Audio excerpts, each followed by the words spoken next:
We are absolutely delighted to be joined today by Tom Chant, who is the CEO of the Society of Maritime Industries. Welcome, Tom. Welcome to the podcast. Fantastic. Thank you very much, James. Thanks for the invite. Great to be here. So it's probably great just to start off. We're giving you a chance to talk about SMI and what that is and your role within it.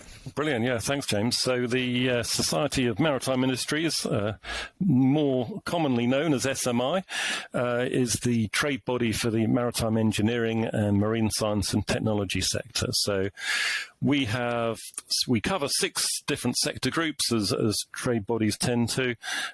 So we have the commercial, shipbuilding and supply chain, the naval and defence and security, ports and terminals, infrastructure, marine science and technology, maritime autonomous systems, which is a real hot one, and of course digitalisation is the other sort of area of awareness that we wanted to get into the membership. So, yeah. A lot of events that we do, the sort of 35, 40 events in a normal year. We've probably, I don't know what we've done and haven't counted in the pandemic version of a year, but we've normally quite a few events, a lot of sort of UK pavilion work overseas, and sort of through to smaller work, seminars or webinars these days in the office. So yeah, a good broad range of work, and the government interaction as well. So. Yeah. Wow. A real huge insight right across the sector, and some fascinating categories there. Some of them seem very disconnected, but when you get into it, when you look at the companies and the connections that they want, it all begins to sort of mesh together and makes it really does make sense. So. Yeah, there's a really big, broad brush, the maritime industry. What are we looking at? Like a £46 billion industry in the UK if you take in all the different sectors. So it's, that's bigger than aerospace. And no one people rarely in government remember that little one. So, yeah. Yeah, wow. I mean, great stat there, and I know in your role you get to interact with government and really represent those sectors that you listed, right? Yeah, definitely. Yeah, there's a very live sort of projects at the moment, particularly the National Shipbuilding Strategy, which is looking to be relaunched in we're told sort of June, early summer, and we're very much looking forward to that and seeing the content of that. We've been on a journey since Sir John Parker's report in 2017 and refreshes to that, and other reports in 2019, and a whole lot of work through last year through a group that we host, the Maritime Enterprise Working Group. They've put together a strategy that was kicked around through a number of workshops and with industry, through leisure, supply chain, workboats, everybody, trying to get everybody involved to really sort of shape the strategy. And that work was completed in early March, and then the shipbuilding czar talked about this strategy refresh in June this year. So we are all guns blazing, looking for to make the most of that and to see what falls out of that at that time. So it's a really exciting time. Yeah, absolutely, and you've got a really exciting and challenging role, I'm sure, at the moment, trying to bring all that back all together. And we're going to sort of talk a bit more about what's happening, with SMI. In a little while, but part of this podcast is really kind of getting to know the guests and the people we're talking to, and I'd love to just go back a little bit, Tom, and understand, how and why did you get into the industry? Well, I guess I was that fairly typical, sort of young sailor. Started off an optimist, thrown out into the Solent, actually Southampton Water, really, down at Western Sailing Club. It just sort of grew. That was my thing. I did play cricket, rugby, football at school, etc. But the sailing was really my passion, and that led to as people do, trying different boats, eventually led to working on it was a Swan 59 with a sort of an extended stern. So I don't know quite what the length was in the end, but I had a brilliant sort of 18 months on that, doing fastnet races and around to the Med, across the Atlantic. And Caribbean, and coming back as well. So that was, I sort of, that was my real sort of sailing, travelling days, if you like. And I came back from that, and I was, I did to sort of formalise my experiences. Then, I'd done a sort of a business HND, and I did a City and Guilds yacht and boat building course at what's now Solent University. So. And I'm just going to mention as I did get merits and distinctions in that as well. So, but that kind of formalised on my training. But unfortunately, that landed me back in the industry in about, I think it was 91 or 92, when we had a fantastic recession, which basically killed any, as a young potential employee. It was just, people weren't looking for me at the time, especially in a non-internet world where it was harder to, you had to write the letters and send them in, sort of thing. So through a number of different experiences, I ended up doing a whole lot of work that was partly retail, distribution, what else other things? More sort of traveling, sort of growing up through, distribution, working with agents, then got into some of the software consultancy, working for a design company. So there was a whole basket of very, what you'd say, non-maritime work. But then I got to that feeling, I'm not doing anything with boats. I'm living in southwest London. I'm not working, but that's really what I know about.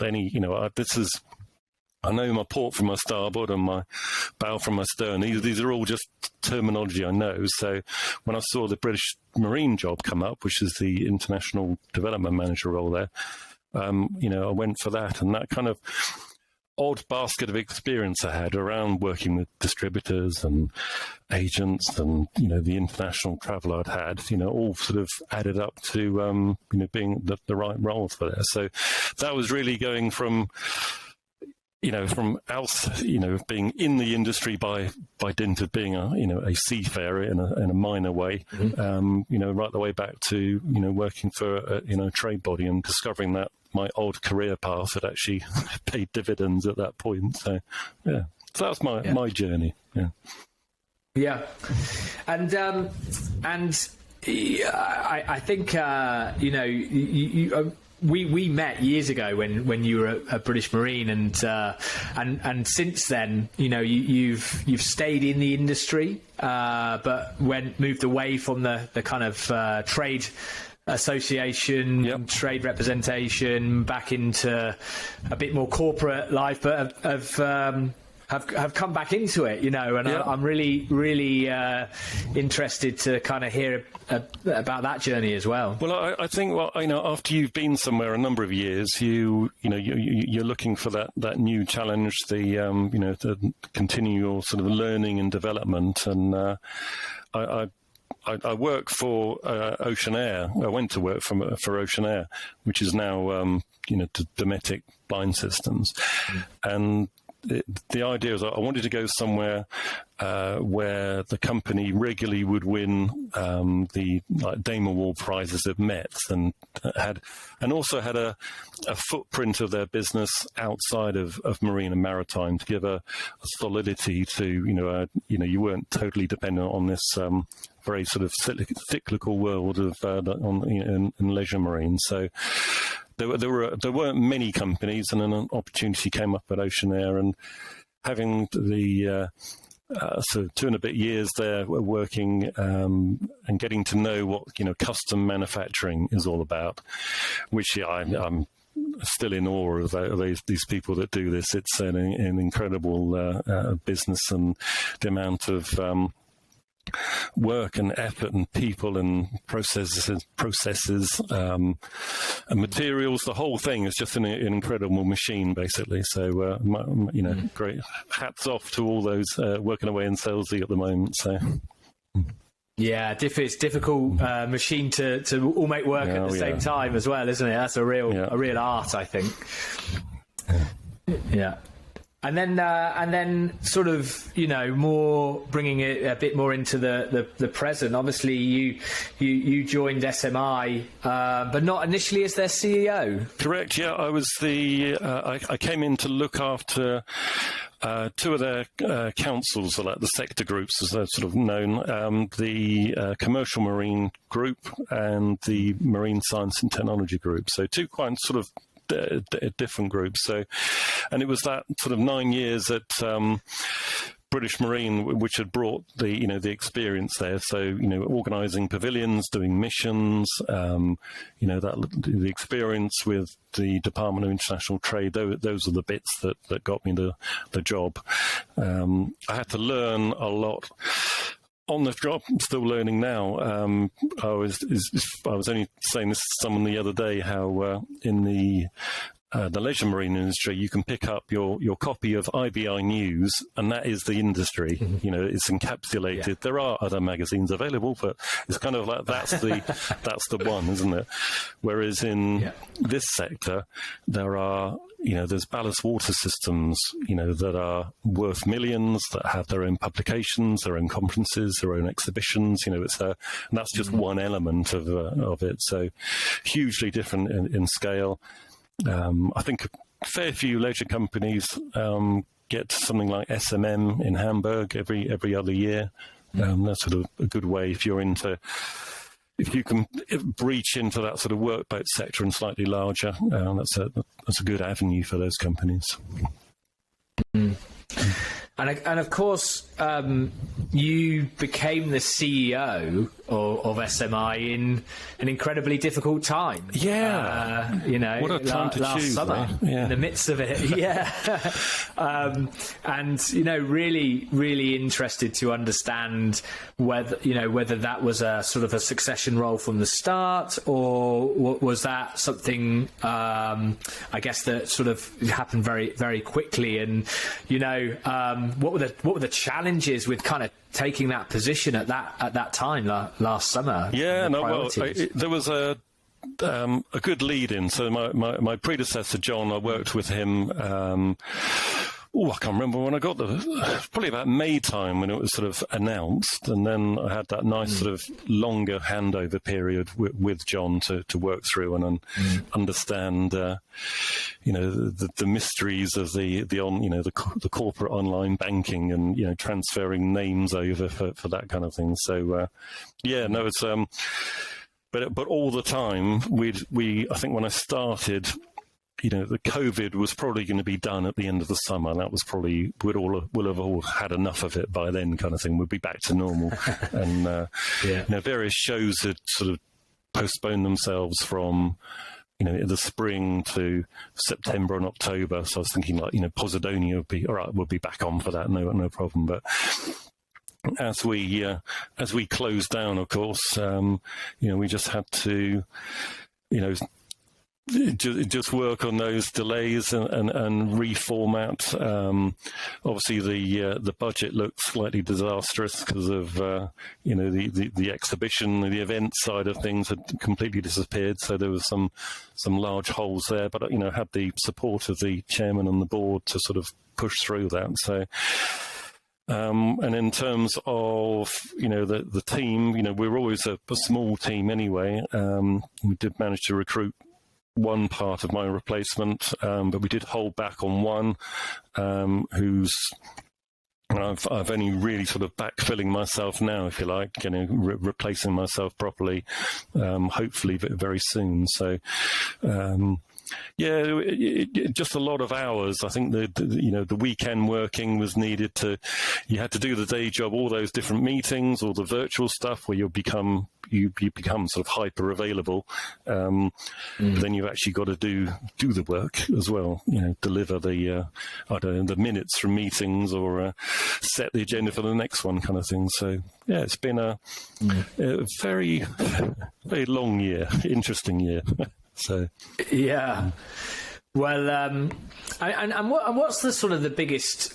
What was the biggest challenge that you've sort of faced in your role since taking over, as CEO? And equally, what do you feel that the challenges are for the industry and the parts of the industry that you represent, kind of going forward, in the short and medium term? Yeah. The challenges for me were sort of getting everybody on board, and I guess persuading people of my sort of ideas and vision, and the path that we created and we're heading down with SMI. So that was important, and I guess that was.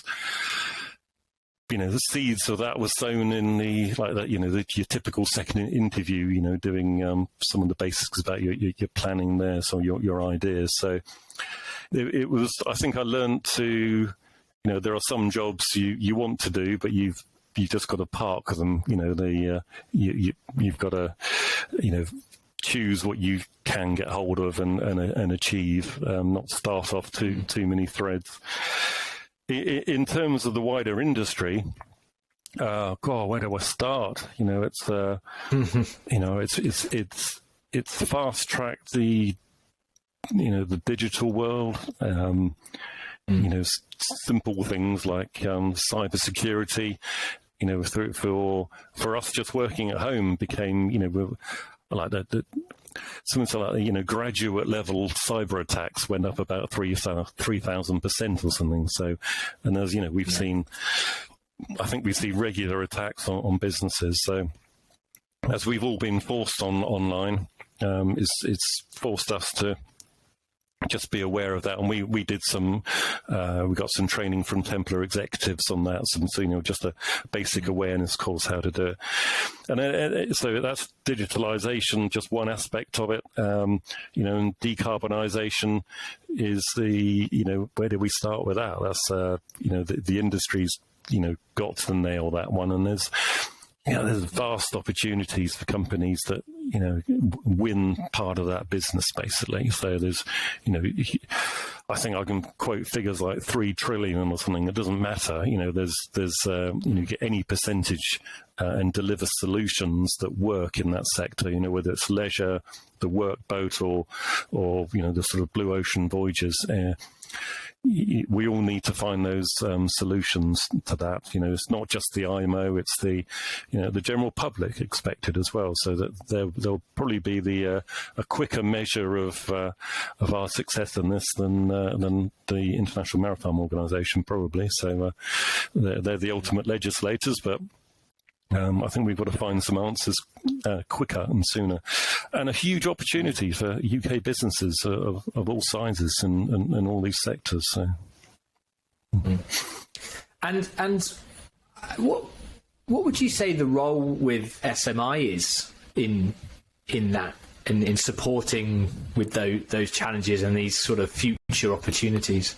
On the government side, it's pushing for more and more support for that research and development work. The pots of money that Maritime's been able to get pale into insignificance against the aerospace and automotive sector. Just to give you an idea, the MARI UK, the research body for maritime, has been able to get around sort of £3 million in funding. That's a lovely sum. You and I, James, would have a marvellous holiday on that. But in terms of solving maritime's, green challenges, it's you got a long way to go.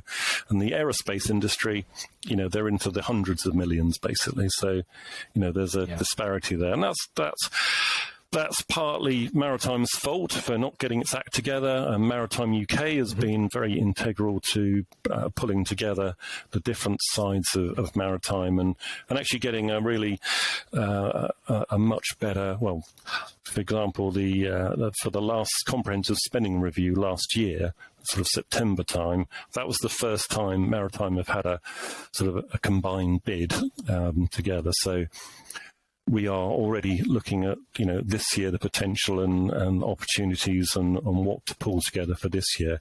And it'll be easier second time round as well, as we've done a lot of grunt work last time. So, yeah. Yeah.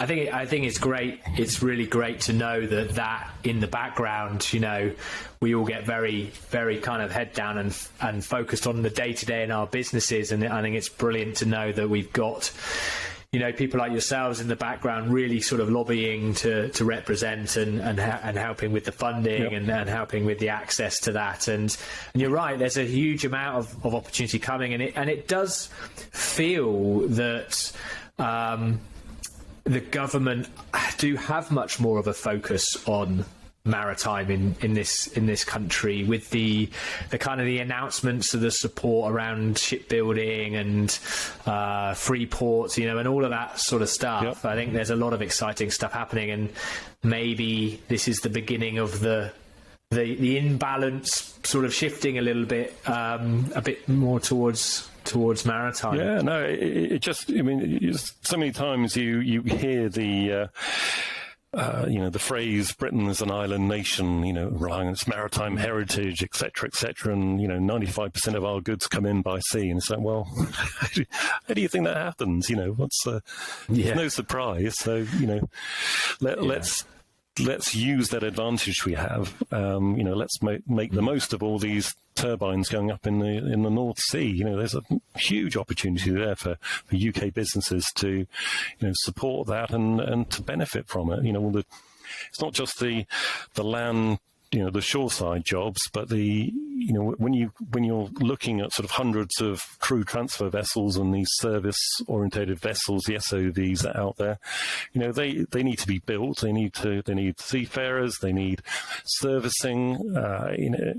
With these sort of the clean technologies as well. So, and that all becomes exceedingly exportable as well, as as America comes late to the party with offshore wind, and yeah, it's just a great opportunity. We want to sort of it's a great time. I mean, you asked me, when I started, it was the best of times and the worst of times, isn't it? So it's huge opportunities. Yeah. If I could, I just needed to survive this first year, so I'm getting there. Nearly there, nearly there. And you talked a bit about the vision and your vision for SMI. Would you mind just kind of digging into that a little bit? Yeah, no. There was a little sort of rearrangement of staff duties, if you like, staff responsibilities in the sector groups, and from that it was trying to. We have the 6 sector groups, so just as I said, we'd sort of rearranged those slightly in terms of who ran them. Then it was trying to ensure that all the membership benefit from all the opportunities, if you like. It wasn't just, if we were sharing information, it wasn't just with the council members, it was with the entire membership. So it was trying to flow the information more from the sector groups to the wider world, which gives you far better sort of reach into the member companies, gives them more insight into what's going on. They learn to use you more on the profile side of things. And of course, a lot of what we do is the collaboration-wise as well. We're trying to get people together, even in this sort of COVID world where you are, people ask us, do you know someone who does this or this? So you're doing these connections as well. You're actively looking for them. So, there was things around the rebranding or the new logo wasn't, the name stayed the same, but the logo's changed. So that just sort of sets you, you've done this yourself. It just sort of helps position you and sort of reflects more what you are. Well, I'm really interested. We're part of the vision around collaboration. because I think that's unbelievably important, and I think there's yourself and I and a lot of people see the opportunity within marine and maritime, but also a recognition that there are many different sectors within that, and it's kind of how we bring all the different sectors to collaborate better and share information better and share ideas better, and not just on technologies, but how the businesses are being run and where and what are people doing within their businesses that are working, and I think collaboration for me at this time of opportunity is incredibly important. So I'm pleased that you sort of put a spotlight on that, really. Yeah, no, it's never ceases to surprise me, when you're talking with companies and the kind of things they're looking for, and you think, oh, I have no idea you were, you'd be interested in that type of thing. You should talk to so and so. Yeah. So it's and that's even more prevalent when you're face to face with people as well. So, we'll run, as I said, sort of 35, 40 different events, and they, lots of times I feel people come to events and it's an interesting subject, we hope, but it's actually it's the tea and coffee moments or the lunch you're having, and you're wandering around, you meet someone, and there's so many times we've heard people of picking up business that way, or contacts, or well, even new jobs, actually. So it's it does happen. Yeah. But I think that's a big part. That at the moment, that's a big part where certainly us but a lot of the industry is missing, isn't it? The shows and the interaction, and of course we all hope that's going to slowly come back, but you wonder the slightly longer term impact of having that year or so of not having those tea and coffee moments, and those unplanned opportunities. Definitely. I think just overhearing people saying something, think, oh, you're talking to so and so. I didn't know that. So, and I think that just the social connections from. Is it Maslow's hierarchy of needs? We go to work because we're social beings, really. Right? We get paid, and there's job satisfaction, you hope, but it's because we meet people. That's why we go to work. So yeah. And I think that becomes quite subconscious sometimes, and the bit that you forget, and but it's very, very important. Definitely. Yeah. So. I'm keen just to touch a bit on diversity. I think that it's a topic which, as we move into this new era of maritime and all the opportunities, that I guess doesn't get left behind. And I think, we are probably both very aware of the maritime and marine industry as a whole, maybe not quite getting that right, and I'm just really interested to hear your thoughts around diversity, and maybe any particular focus SMI are putting on it, or where we think we could be doing better as an industry on that side of things. In a micro level, SMI might just be about to achieve a 50-50 parity, actually. So I can't quite announce that yet, but it might happen soon. I'm father of two daughters who are, good, strong individuals. I hope, and the power of their thoughts, their ideas, really makes a difference. And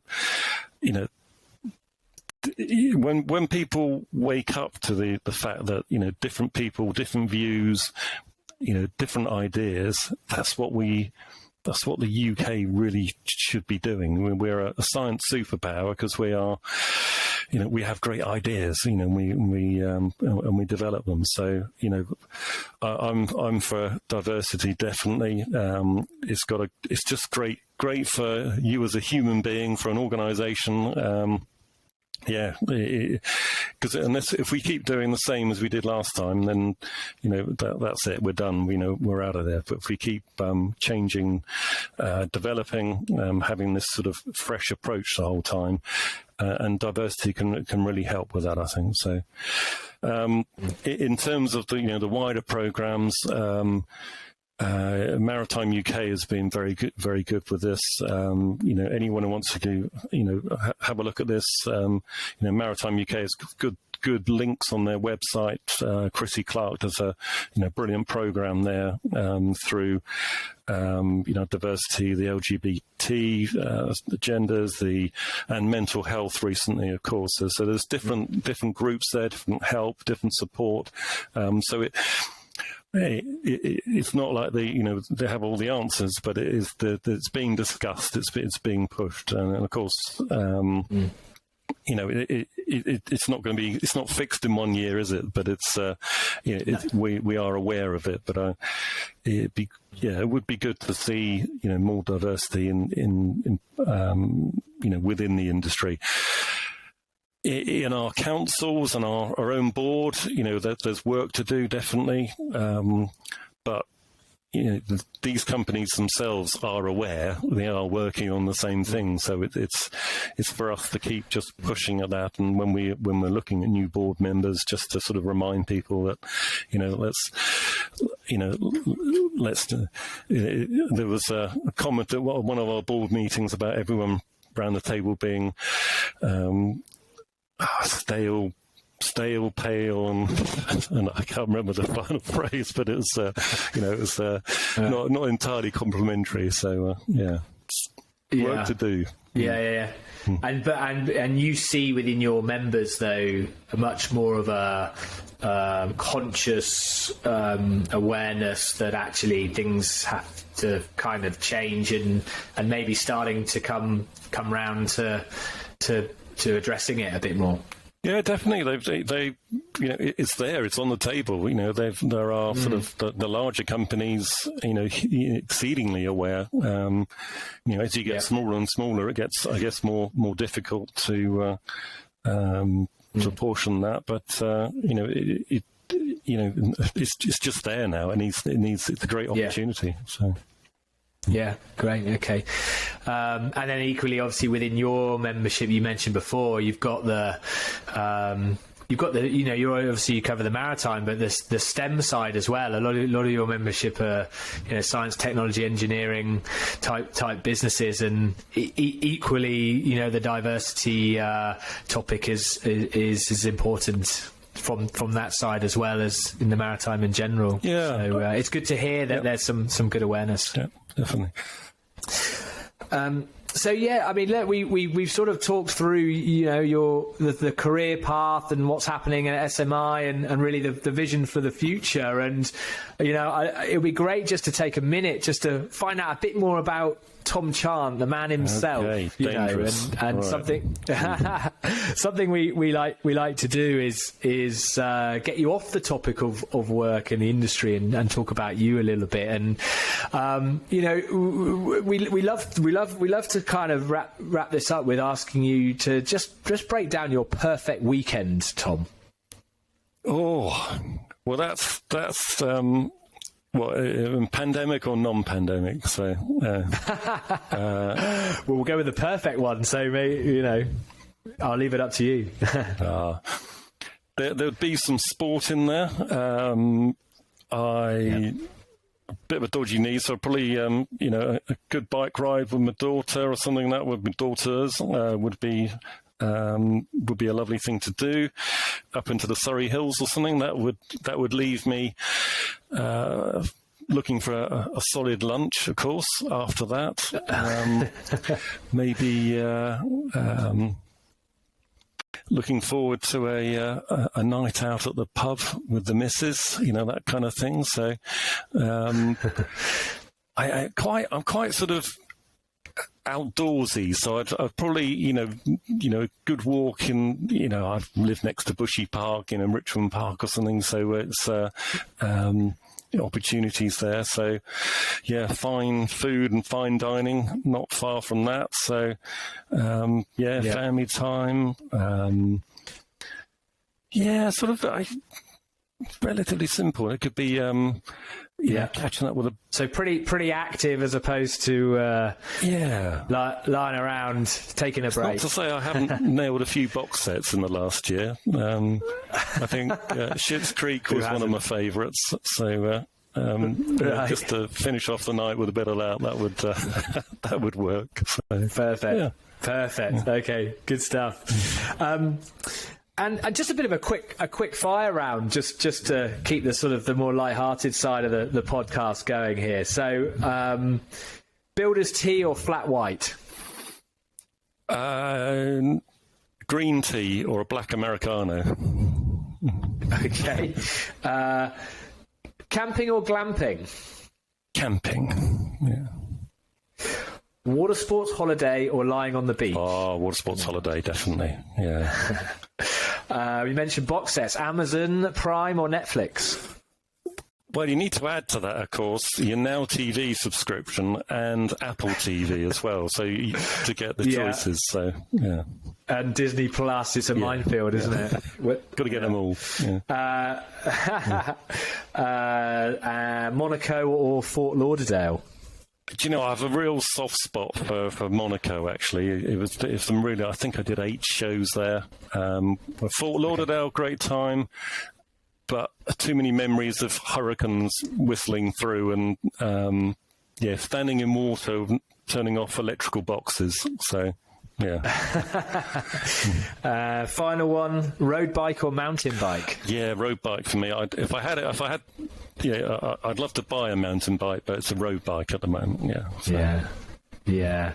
I happen to know you're a bit of a triathlete as well, so that road bike's probably got sprint bars on and all that sort of stuff. Well, no, they've been a long time retired, I'm afraid. And I can't claim to be a triathlete at the moment. So, So, one final question, Tom. What's the one piece of advice you would give to somebody looking to get into our industry at the moment? Good question. I think once you're in the industry, just get yourself involved. There are professional societies, there are trade bodies looking for activities. There's so much more than the day job, basically. Do the day job, enjoy it, work for good companies, keep your integrity, all the rest of it, work hard, play hard, and those opportunities will come. But so many times I find that, by people getting involved outside of the day job, in the learned societies or whatever you choose, that's where you really sort of develop as a person, and that really counts on your CV and your work experience. So that's what I would say to that. Right. Yeah. Yeah, fantastic piece of advice. Well, look, Tom, thank you so much. It's been an absolute pleasure catching up, and really wonderful to hear a bit more about the important role that SMI plays in this industry and in this interesting time, and certainly the vision for the future of that as well. And congratulations on your still relatively new role within it, and best of luck, and I look forward to catching up with you again soon. James, it's been a privilege. Thank you ever so much, and of course can't wait to actually see you in person soon-ish. Yes. Brilliant. Yeah. Look forward to that. All right, Brilliant. Thanks.